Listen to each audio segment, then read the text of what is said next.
let's do some awards. We talked last week about who was going to be like MVP of the year, who was rookie of the year, who was coach of the year.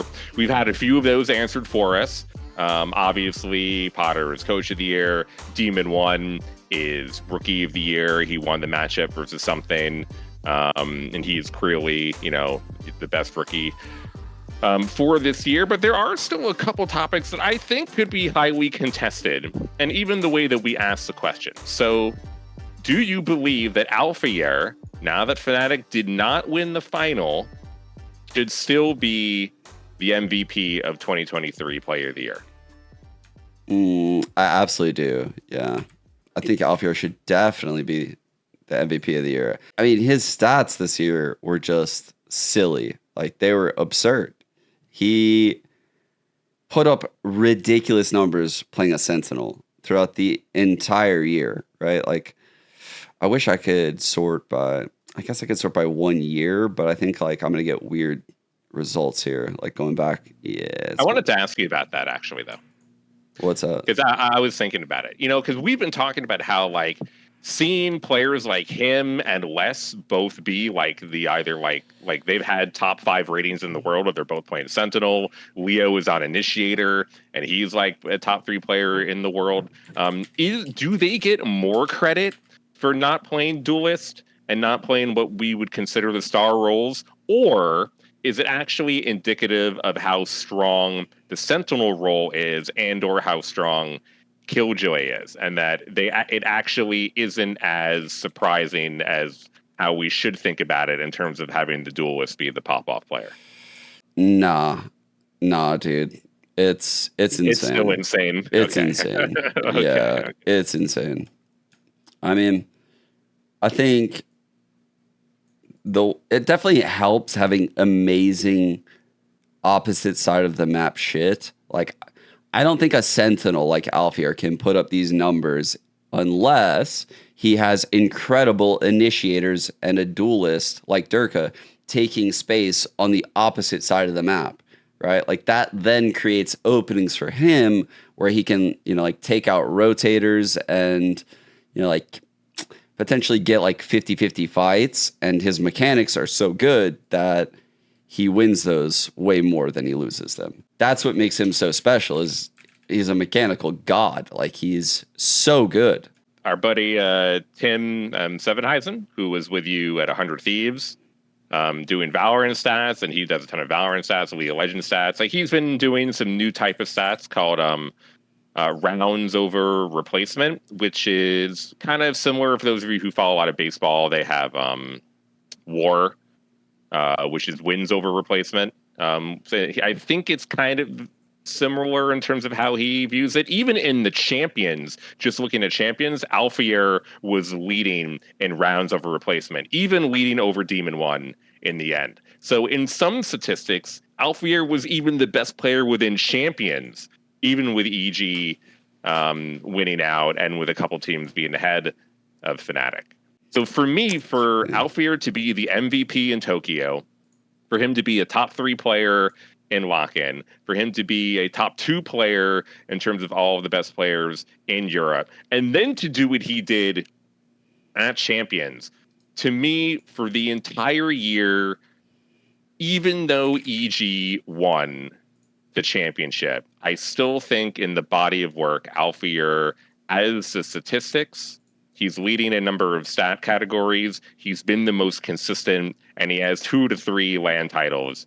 I don't feel like the EG guys, who would be the next ones up, I think, because they won the title, I don't think they did enough, personally.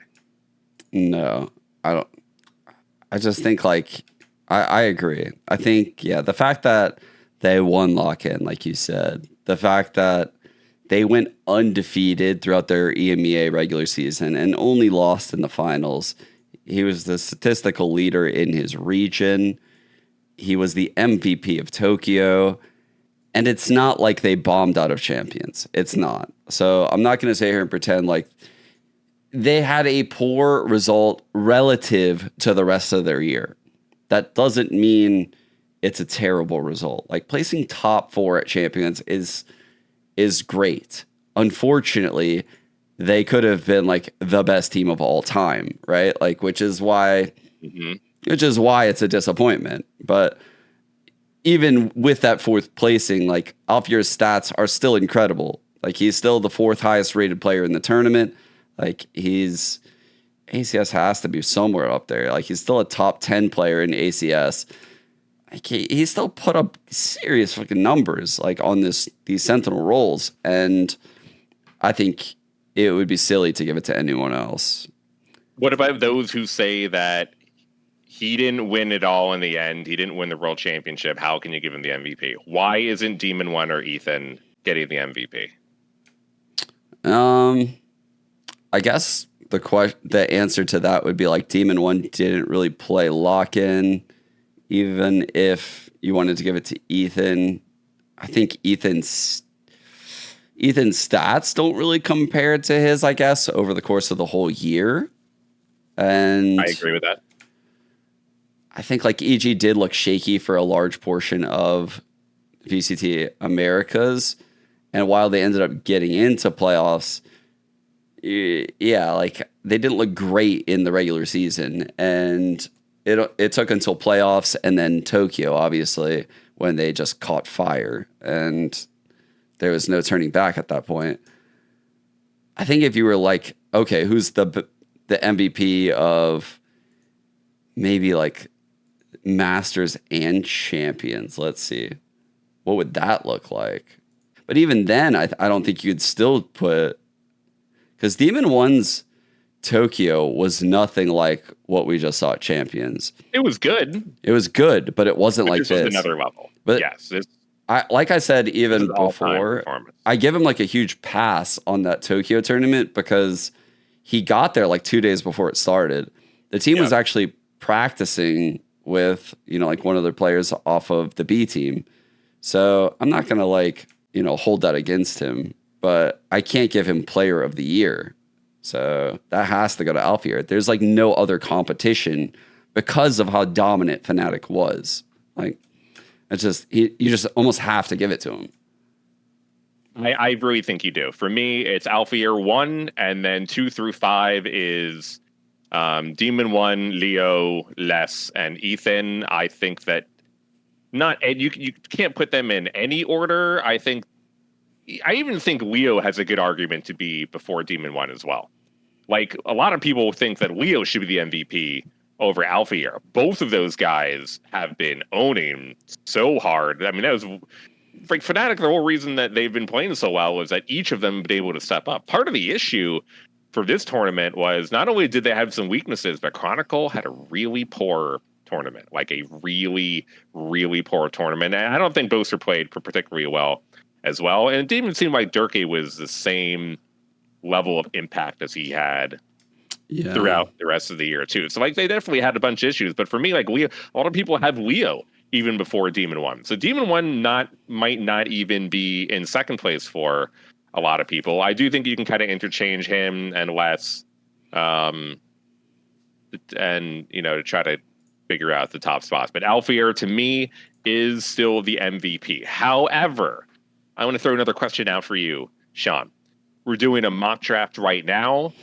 We are re-picking teams for all the players in VCT. You have first pick in the draft. You get to pick anyone from any region. Who is the best player in the world? Who are you picking number one? Demon1 self-proclaimed himself to be the best player in the world. We just saw him do an MVP performance through Champions. Do you agree with him? Are you picking him? Or are you picking Alphier as your number one player? Or is it even going to be somebody different? Damn, that's a good question, actually. Ooh. Essentially, is the MVP and the player and the best player in the world two different people? Yeah. See, like, I'm thinking, like, oh, that Jet nerf is coming, but then I saw him just play Astra Brim. Yeah, Astra Brimstone. And then he played Chamber. I think the safe answer would be Alphier. I think a low-key good shout would be Forsaken. I think Forsaken is like a potential money pick if I'm building a team. Like that guy is crazy. Rod, have you seen the agents this man has played? He's played 17 out of the 22. 17 out of the 22 agents. Like, what the hell? In the last 90 days, he's played 1, 2, 3, 4, 5, 6, 7, 8. He's played 8 agents in the last 90 days. That's silly. Like, that's insane. You know, in Champions, he played Killjoy, Sky, Harbor, Astra, Yoru. What? I think he's a very valuable player because in addition to all that, I think he also brings up the mood of the team. I've heard he also helps a lot with strategy and stuff. Honestly, it might be him. He might be like my sleeper pick that like, because I'm into like team building, like for like atmosphere and stuff. I think he would be a great player to have on a team. Not saying any of the other ones wouldn't. I think Demon1's confidence goes like a long way. Your team would always feel like they're going to win if that guy's on your team. Of course now, and we talked a little bit about it before we started recording, there is some concern of Demon1's attitude, and if things start to go poorly. Like, if EG, let's say, get up to a bad start at the beginning of next year, are Demon1's emotions and how he carries himself, he is a rookie, he is new to, like, the Tier 1 scene in esports, is that going to negatively affect things? I think Demon1 is a wild card for sure. I mean, it's in his name. He's definitely like had the persona and the way that he talks in interviews, post-game interviews, in the game, shooting bodies, teabagging people, talking shit, like all of that, right? That's definitely a recipe of something that could go wrong. I think that should be considered. It definitely could go wrong. I'm not saying. It's scary just solely because I feel like he had so much. How much argument do you think did he have a good argument for him saying he is the best in the world? I mean, they won, dude. So I mean, of course he can, but think he's right too. He's fucking insane, Rod. Like, he's insane. I think he could literally say that right now. Like, based on if I were him in the server, doing the things he was doing I feel like whenever someone's on his screen in a fair fight, he wins the fight. Like, like there's a lot of kills that happen in Valorant that are like kind of like almost out of your control. But when he gets fair fights, even how he like instinctively uses his util is amazing. Like, he is immaculate with his jet util, which won't matter, obviously, in this next patch. So that's why it's, like, very interesting. Yeah, it could definitely go very wrong, obviously, when this jet nerf comes in. But that's where I have more faith in, like, Potter. Like, that's where Potter takes over and molds him into, like, the next version of himself. And I think he probably respects Potter enough at this point to go along with that. Yeah. I mean, he's a rookie. He has put on an all-time performance as a rookie. One of the best performances I've ever seen as a rookie throughout esports. He could have incredible heights. I don't think just want to put that out here. I don't think it is helpful that Potter is already saying that he is our version of Simple. I've already seen some chatter on social media, how Demon1 is Simple, Demon1 is Nico. Okay, everybody. I want everybody to breathe in and breathe out, and please stop. Okay? I want everybody to please stop with the Simple comparisons, Nico comparisons, or calling him the GOAT in Valorant. One, yes, he may have won the world championship, but he is not remotely close in terms of achievements, how they are revered, or even how they are feared on the world stage of players like Simple and Nico, who have done much more than Demon in their careers. And Demon is just beginning. Don't put him on a pedestal like that, which does not make sense, and I don't think is helpful for him. He has shown he is up for the task, right? He has taken everything that has been thrown at him and he has put it right back on everybody else, and he has talked that shit and he has been able to back it up. And I totally respect all of that in how his approach is. I think it's very fun. I think it's good for the game. I think it's good for the esport. I'm totally in favor of all of that. But he's not simple and he is not Nico. We need to relax. Number two, he's our GOAT, Rod. Shut up. No, Sean, he's our GOAT. We are not allowed to have a GOAT conversation. There will be no GOAT discourse for this video game until at least 2028, more likely 2030. Shut up, dude. No, Shut up. Sean, in your video game, it was at least not half of Counter-Strike or Street Fighter years old. You cannot have a GOAT conversation. Valorant has been out for 3 years. This game is 3 years old. There is no GOAT, okay? That is not how that works. He's our GOAT, dude.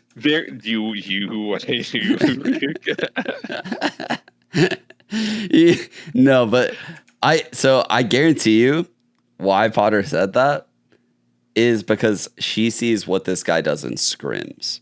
And obviously that's scrims. It's crazy that because he can translate probably like a large percentage of that as a rookie. I've seen a lot of people pull off the craziest shit ever in scrims on a day-to-day basis. And I can only imagine what someone like Demon1 can do in a scrim server day in, day out, 8 hours a day. Like just playing. Like imagine the clips he's getting in practice. Just imagine if this is the shit he's doing in pro games where people are literally like the best of the best.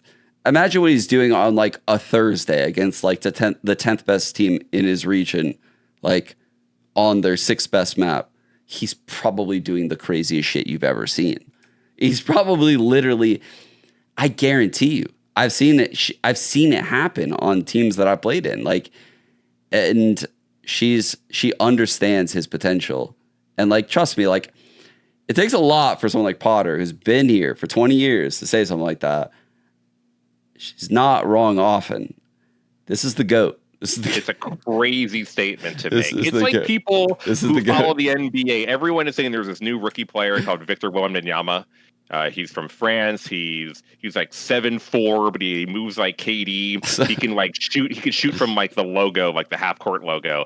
But he's also 7'4" and towers over everyone. He's like a unicorn, right? But everyone's already proclaiming him the best prospect since LeBron. He's gonna be better than LeBron. He's gonna be over there with Michael Jordan and with Kareem and like the top 10 players of all time. He hasn't played a game in the NBA yet. Okay, he only got freaking drafted. Yeah, that guy's a fraud. This guy won a championship. That guy's a fraud. This guy, Demon1's the GOAT. Yes, he has won a championship. Yeah, you said it. He's the GOAT. Okay, you're right. I'm wrong. All right, cut this video. That's it. That'd actually be hilarious if they cut it right there.